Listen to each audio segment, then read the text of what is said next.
مفتی صاحب کچھ لوگ حضرت علی المرتضیٰ رضی اللہ تعالیٰ عنہ کو مشکل کشا مانتے ہیں اور ان کرامات کے بعد ان عقائد نہ بگڑیں، مہربانی فرما کر ذرا بتا دیں مشکل کشا کی نفی ہو سکے۔ بالکل گال ٹھیک ہے، مشکل کشا حاجت روا ایک خدا ان تلو جی گال کو مشکل کشائی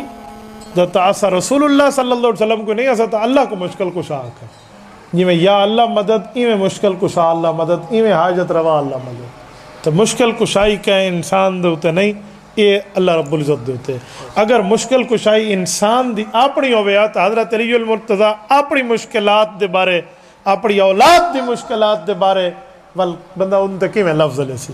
کہ حضرت حسین نے شہادت نہیں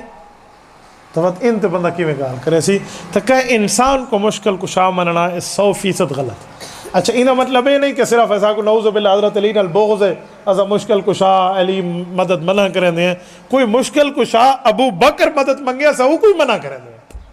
حضرت عمر حضرت عثمان دی منگے ایسا وہ کوئی منع کریں دیں، تو مشکل کشائی فقط اللہ واسطے، سجدہ فقط اللہ واسطے۔ حدیث پاک چے اگر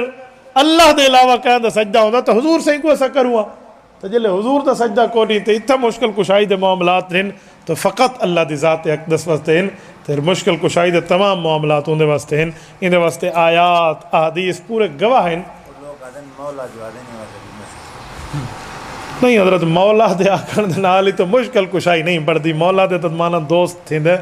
لہٰذا ایسا کہیں قسم دی کوئی گال کو نہیں ہے۔